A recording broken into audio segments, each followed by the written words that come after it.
Welcome back. Before the break, we looked at the legal aspects of the Russia probe. We're now going to check into the politics of it all. President Trump is reportedly going around the White House saying he expects to be cleared, and he thinks it'll happen sooner rather than later. He's been saying all year he thinks that the Mueller investigation will wrap up by Christmas. But the majority of Americans, just polled by the Associated Press, they don't think that the president's going to be in the clear. 2/3 telling pollsters they believe the president is trying to obstruct or impede the investigation, and 40% say he has done something illegal. But just like everything else in today's political world, it is sharply divided along party lines. 86% of Democrats say that the president is trying to obstruct, but only a quarter of Republicans believe that. And nearly 2/3 of Democrats say that Trump has done something illegal. The number of Republicans who believe that, 5%. Slight disparity between those numbers. Let's talk about this with our panel. Joining us tonight, Dominic Carter, political journalist and author. And on the other side of the table, Joseph Pinion, a Republican strategist. And guys, I'm starting to get the feeling Republicans are never going to believe that Donald Trump did anything wrong. And let's start with voters. We'll get to lawmakers in a little bit. But, you know, even especially now with this effort to discredit Bob Mueller, I'm not sure what the Mueller team can come back with that will actually have Republicans off the reservation. Well, I think that part of the problem is that we've been engaged in this conversation for so long, I think, along the wrong premise. I think that Democrats have done themselves and the nation a disservice by keep harping on this notion of collusion.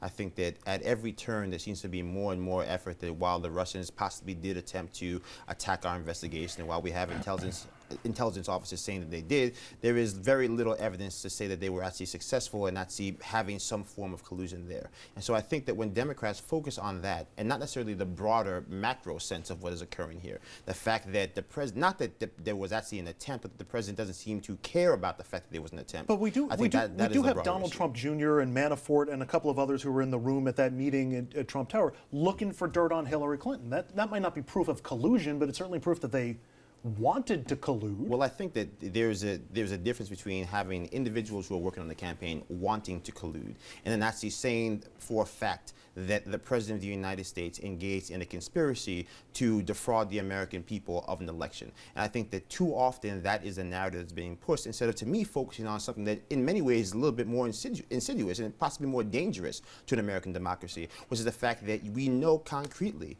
based on all the intelligence agencies around the world, that there was an attempt, that we are not taking that attempt seriously, that there has been a very serious attempt to kind of push back on the sanctions that even Congress has tried to implement against Russia. That's a fair point on the elections, but Dominic, obstruction of justice is an attack on the American institution. Obstruction of justice is, I don't want the truth to come out, so I'm going to do it. And the evidence of obstruction seems pretty in your face. I mean, firing James Comey would be the most obvious. Is there anything other than a smoking gun? Maybe that videotape that's in the Steele dossier? I mean, what would it take for Republicans to actually start to walk away from this president? You started with the poll. Yeah. I would be shocked if a majority of Republicans didn't side with the president. America has been divided along a partisan line for a very, very long time.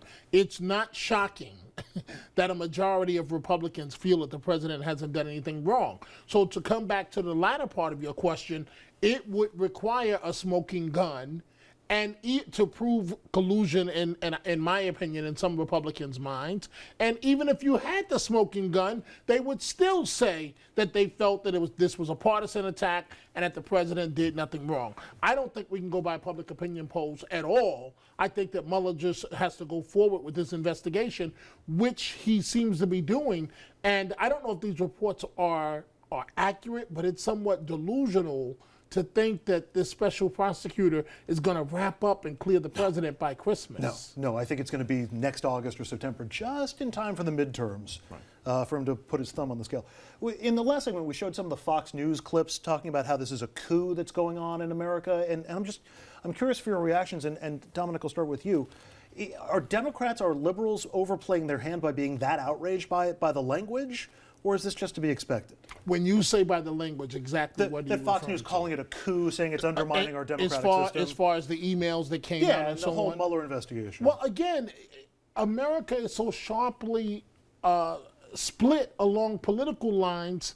No matter what, the Fox Newses of the world are going to look for any avenue that's going to clear the president. I don't think legislators, lawmakers, Democrats, I don't think Mueller or his team, they've just got to, that's all noise. They've got to tune that out and just go forward. I do think that a setting is being placed down where the president, should he choose to do so, could say, listen, this is too political, I'm firing Mueller now.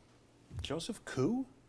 Look, I don't think that, I think that is a very strong and serious word to use. So I think that we do, again, the American people a disservice when we use that type of language. I think ultimately, again, to my point before, we're having two completely different conversations in a parallel manner.